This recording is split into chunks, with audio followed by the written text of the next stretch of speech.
New research out of Queensland has found women who try to have it all are at greater risk of depression.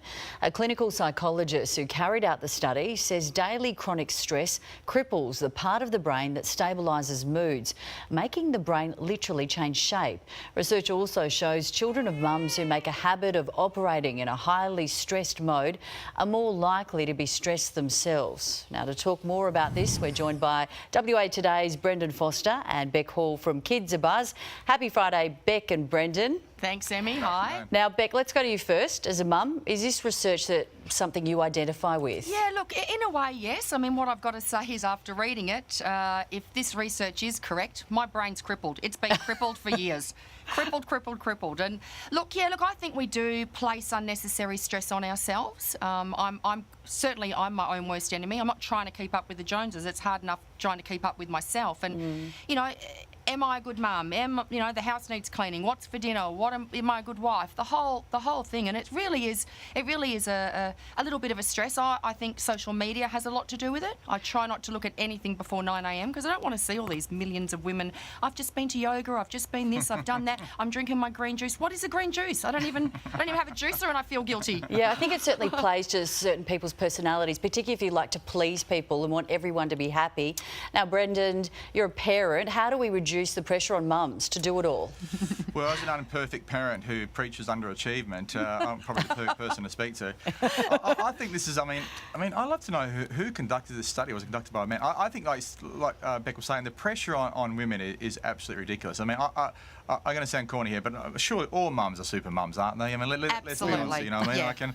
And I mean, even though in 2017 there is kind of a close to an equal division of labour, women do unfortunately get, they get stuck with the lunches, they get stuck with all the kind of... We do get the raw end of the stick, don't we? Unfortunately, absolutely. And hats off to you for acknowledging that. Yeah, but I recommend red wine to help de-stress. Yeah, look, that does work. That does work. Nice little glass red wine to the wife at 4 o'clock. Preferably on my own down in Margaret River, just having in a spa. That might change the shape of our brain in another way, perhaps. Well, it could do. You're right. Look, let's move on to the next topic, and we've just seen earlier an international study has rated Jetstar as the worst in the world out of 73 airlines. Lengthy delays cited as one of the irritations. Now, Brendan, surely Jetstar's not the worst. What about United Airlines? They've been dragging passengers off flights, and then there's those budget European carriers where people clap when they land safely. Well, at least when you get a flight to Jetstar, you know it's basically the equivalent of hopping in a Mini with 12 bogans, basically, is the equivalent to getting on Jetstar. So, but I mean, at least you're not getting hit by prams, or you're not getting dragged off planes and beaten up. So I think people have an expectation when you go to Jetstar. I don't think there is expectations really. Is it really? No. Look, I was really surprised with this. I've had nothing but positive Jetstar experiences. We just got back from Bali last week, and again Jetstar. I'm happy to go Jetstar on those small, shorter flights. 3.5 hours is fine. I don't need to eat. Don't need to get on there.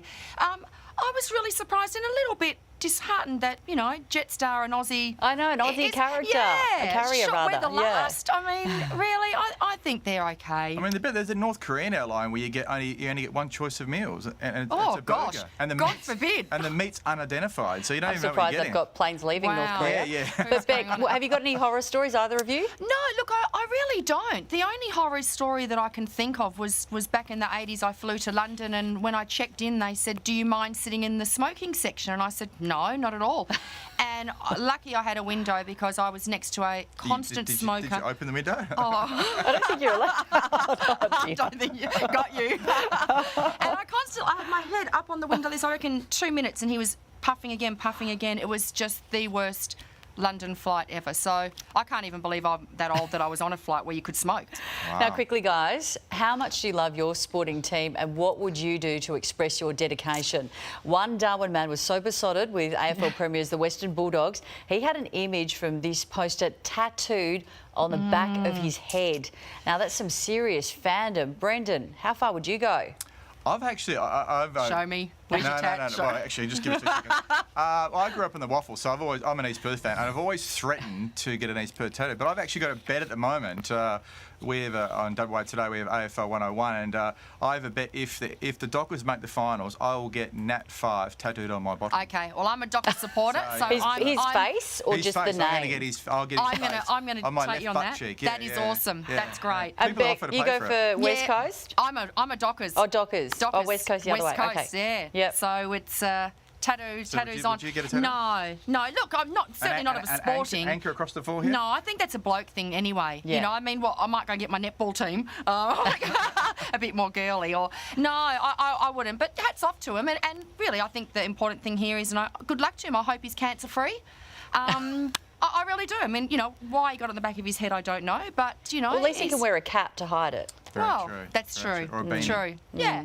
Okay, we'll have to some food for thought perhaps. And yeah, we're going to hold you to that bet, Brendan. Yeah, I will. Yeah. And go the Eagles. Bet Go the call, Dockers. Brendan Foster. Thanks so much. Thanks, Happy Emmy. Friday. Thanks. guys. Bye. Cheers.